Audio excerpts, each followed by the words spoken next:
back, second grade, to our last lesson in our Fighting for a Cause domain. Today you're going to be learning about the American hero, Cesar Chavez. He is known to be the protector of workers' rights. So I'm going to go ahead and share with you what I want you to be listening for so that you have your listening ears on and ready to discuss it at the end of today's text.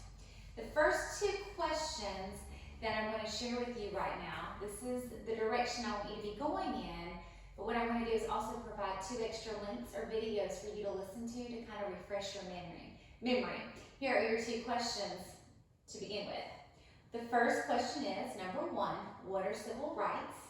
I don't want to tell you that answer. I want you to dig deep to what you've learned already, and then you can listen to an extra video to add to your knowledge if you need to. The other question to discuss is, what are human rights?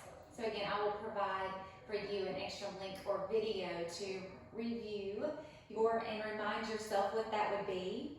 And then you're going to talk about which types of rights do you think Cesar Chavez fought for? So that's what you're listening for. What does this man fight for? So that'll be your conversation today to have at the end of the lesson. And then tomorrow you're going to be writing about the causes he fought for. So with that being said, let's go ahead and get started with our vivid vocabulary. Oh, actually I need to go backwards so that you can see our vocabulary today.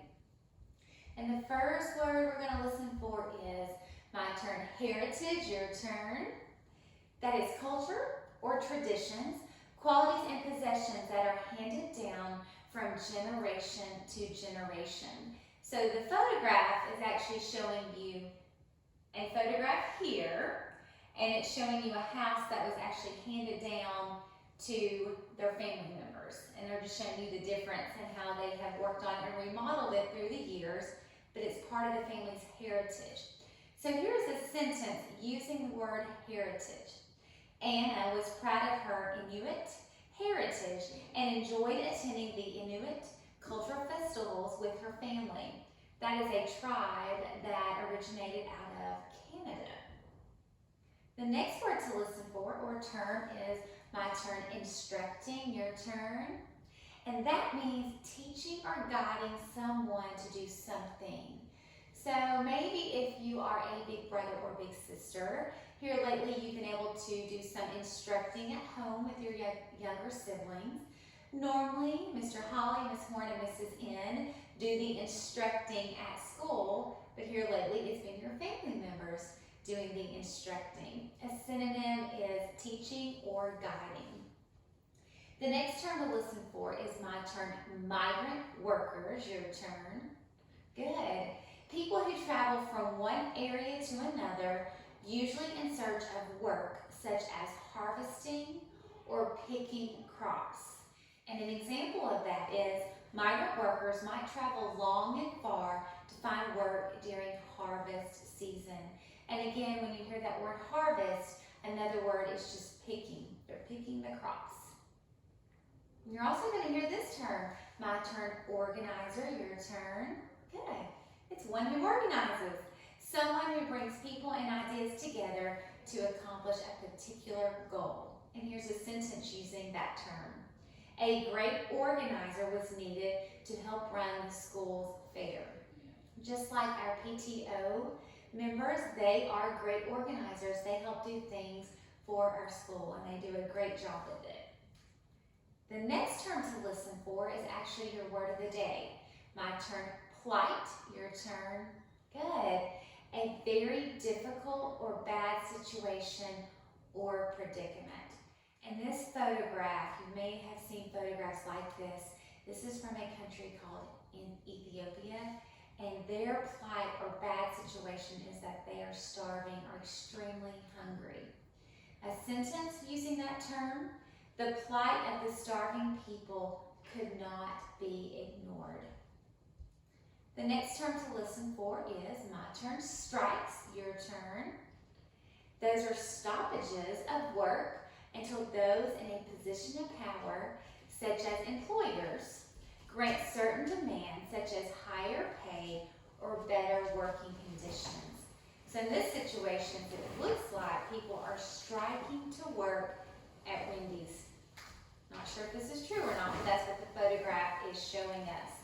Some strikes last a long time until the employer and the workers agree on a fair solution to their disagreements. So listen for that term today. Now what I want to do is give you a little bit of background knowledge on Cesar Chavez, so you will be ready to listen for more information today and learn about all the causes he fought for. Today, you're going to be hearing about a man who fought to make a better life for people who worked very hard but were paid very little. Cesar Chavez is the man in this picture or image. And like many others, he worked in California, picking grapes and harvesting other crops when they were ready to be harvested. He did not own his own farm. He worked on farms owned by other people, and he had to travel from farm to farm looking for work. Life for workers like Cesar was very difficult, and he worked to improve the lives of those workers. So let's get started. Be listening for all the causes that he fought for. Again, he's known to be the protector of workers' rights. Cesar Estrada Chavez was born in 1927 in Ckla, River Valley near Yuma, Arizona. As the second of 6 children, Cesar and his siblings loved to explore the golden desert landscape and to gaze up at the sparkling desert sky that seemed to stretch forever. Cesar was named after his grandfather, who had come to the United States from the country of Mexico in the 1880s. Cesar's grandfather had settled on a small ranch in Ckla, River Valley. This was the very same ranch on which Cesar and his family now lived and worked. The Chavez family worked hard. Their farm was very prosperous. That means they were able to thrive or make a lot of money because of the farm. But then tragedy struck. The rain stopped falling in the Ckla River Valley, first one year and then the next. Without the rain, the crops could not grow and the cattle died. This was also the time of the Great Depression that we mentioned back a few lessons ago with Eleanor Roosevelt. And Cesar's family, like so many others, lost their home. There was nothing else to do but to sell the ranch. And so, when he was 10 years old, Cesar and his family moved to California to become what was known as migrant workers. Now remember, as I shared earlier, this is a person who travels from one area to another, often in search of work, and actually they're going to harvest or pick crops. Like most migrant workers, Cesar and his family were very poor and were often treated very unfairly by the people who hired them. They were paid very little money for the work that they did, and that work was very difficult. We can almost make a text-to-text connection or a text-to-world connection with Jackie Robinson. If you will recall, his family were known to be sharecroppers, and that meant they worked the farm for very little pay, just like the migrant workers. Now, Cesar and his family had to live in many different migrant worker camps. The camps were very overcrowded, and many families had to share one bathroom. So this is exactly what the camps look like. So think about that experience for a little bit. They all share this small building, a small tent possibly, and then all these families together shared one bathroom. The Chavez family missed their ranch so much, they dreamed of going back to Arizona one day and buying back their home. However, migrant workers earned just a few cents, a few pennies a day for the back-breaking work that they did.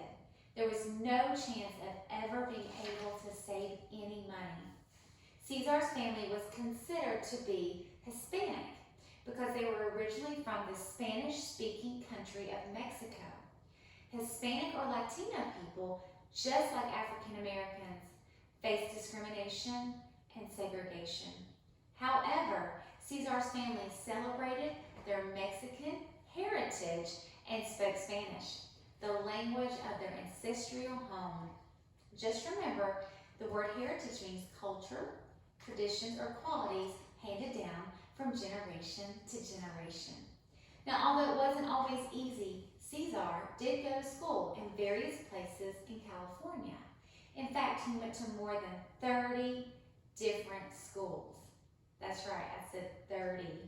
He later said that he was lucky to have graduated from middle school because his family moved around so much.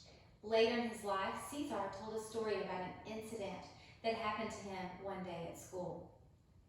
One day, Cesar accidentally spoke Spanish instead of English in his classroom. His teacher was not happy with him, and Cesar thought he had done something wrong. Cesar felt he had been treated unfairly, and it made him so sad. When he got older, he ends up joining the Navy, so listen to what happens to him after his 8th grade year in middle school. It was not possible for him to go to high school. He was needed to work in the fields. However, during the World War II, Cesar wanted to serve his country. He joined the Navy, and his family, they were extremely proud of him. After 2 years in the U.S. Navy, Cesar returned to life as a migrant farm worker. Soon after his return, he met and fell in love with his future wife, Helen. The couple married and moved to San Jose, California. Cesar was one of the many Latino people who worked as migrant workers, moving from farm to farm, harvesting fruits and vegetables. And I know you've already seen this photograph, but that's exactly what a migrant worker would experience, just truly all day long. You're getting ready to find out for several hours during the day, picking, in this case, grapes. And I cannot tell what they're picking there, but they're picking fruits and veggies all day long. The work is extremely hard, and the hours were so long that their health normally suffered. They worked 7 days a week, so no days off, often 14 hours a day for very little pay. So think about that for just a minute. Let's say since you're not at school right now, you slept in until maybe 10 o'clock this morning. And so if you were going to work 14 hours a day, you would be working until midnight, straight through, very little breaks, and no days off. It's a very challenging situation. Now, if they were injured or sick, they found it difficult to even pay their medical bills. These migrant workers were only employed during harvest time. And of course, migrant workers did not earn money when bad weather prevented them from working, while waiting for crops to ripen, or when they traveled from job to job. So for example, today, this day that I'm videoing this text, it's pouring the rain. So this would be a day back in the late 1930s that they would not be able to work or get paid. Cesar believed that something had to change. He believed that these migrant workers deserved to be treated fairly. He set out to change the treatment of farm workers and especially migrant workers in California. Now again, remember at the end of today's lesson, you're going to be talking about civil rights, you're going to be talking about human rights, and everything that he fought for. So keep listening. One day, Cesar met an organizer for a social service group known as the Community Service Organization, also known as the CSO. This organization also wanted to improve the lives of Latino people. Cesar volunteered to be a CSO community organizer. He went from farm to farm, helping some farm workers with their day-to-day problems. And my turn instructing, your turn, instructing others on how to become a U.S. citizen. He encouraged all farm workers to register to vote, and he helped to register thousands of new voters. Immediately, some of the farm owners thought that Cesar was a troublemaker. Cesar was shy. He did not like speaking in front of large groups of people, but he knew that his work was extremely important. He became the leader of the new CSO group in California. In addition to speaking Spanish, Cesar spoke very good English. As a result, he was able to communicate with both the farm owners, most of whom spoke English, and the farm workers, most of whom spoke Spanish. So he was almost their interpreter, which was a great connection for both. Slowly, many farm workers became brave enough to attend meetings and rallies organized by Cesar. Without intending to, Cesar had become a labor leader and a civil rights activist. Now, he believed in helping all farm workers, and he believed they needed a union to represent their best interest. A union is a large, organized group of workers who join together and elect leaders to speak for them. The union leaders try to make sure the members' needs are being met. So our illustration is showing you an example of a union. And of course, they're doing a march or a protest. Cesar knew that a union would have the power to increase wages or money or pay and provide health care for the farm workers. And so he and his friend Dolores Huerta decided to set up a union called the National Farm Workers Association. Cesar said, here's another quote from Cesar, "You are never strong enough that you don't need help." And the union was intended to provide that help. Within 2 years, they had over 1,000 members. So Cesar thought Dr. Martin Luther King Jr. had the right idea about protesting in a nonviolent way. He decided to do the same thing. Cesar led marches, fasts, and boycotts, but never violent protests. So even Dr. Martin Luther King Jr. was a hero to Cesar. One of the most important farm worker strikes, now remember that term, my turn strikes, your turn, were stoppages of work that continued until the employer and the workers agreed on whatever the problem was. More than likely it was over wages or money. At the time, Cesar said, "The fight is never about the grapes we're picking or the lettuce we're picking. It's always about the people." So the strike began in Delano, California, where grape growers had decided to cut the little pay the farm workers received. So the workers were earning even less money. Cesar responded by organizing not only a strike, but a protest march too.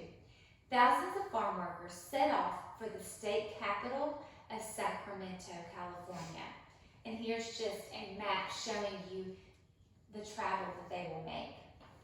They walked for hours each day in the hot California sunshine. More and more workers left their vineyards and joined in the march. Of course, the vineyards is where they were picking the grapes or harvesting the grapes.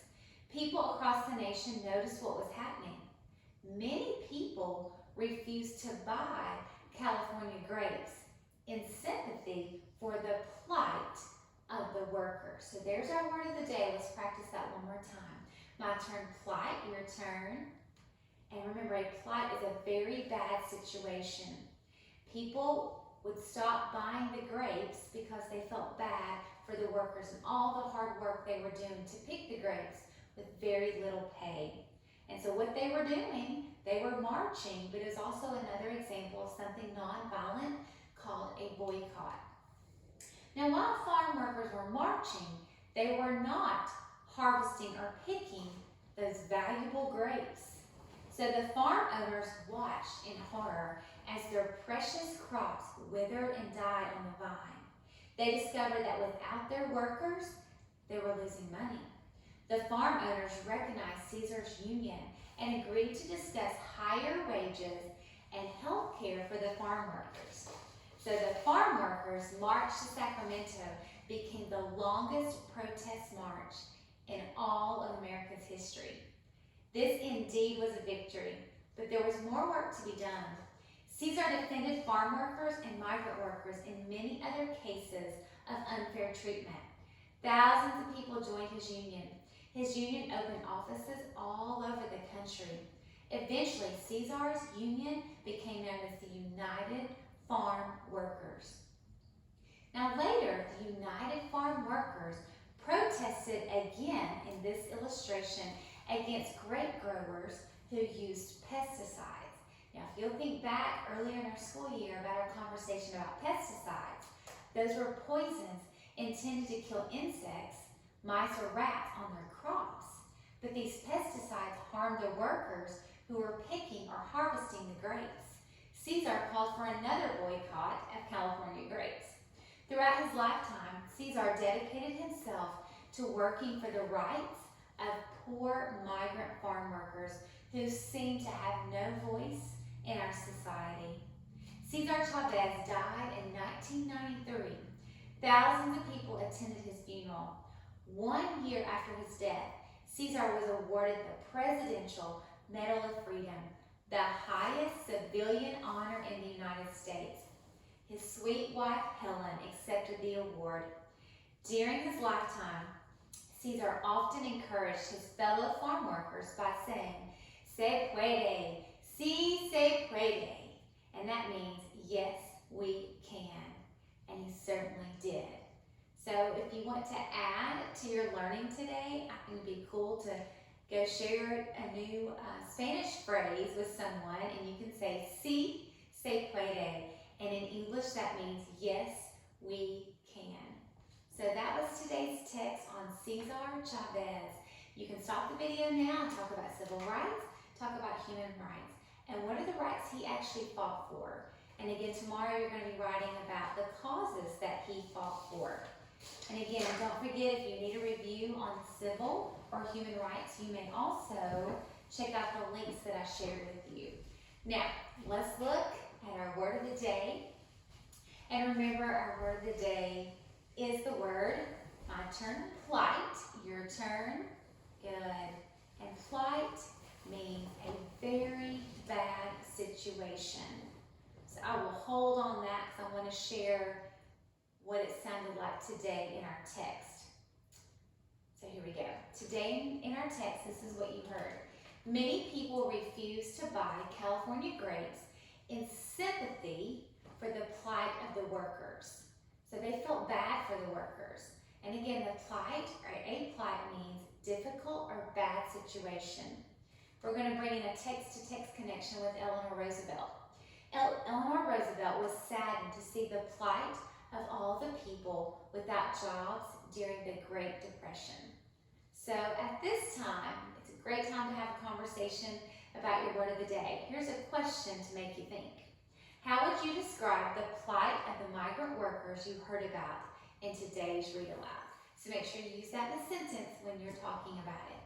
So at this time, drum roll, I love you, I miss you.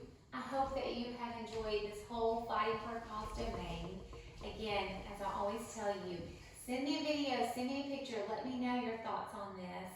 And I can't wait to see you at our Google Meet. And like I said, hopefully we will see each other next week.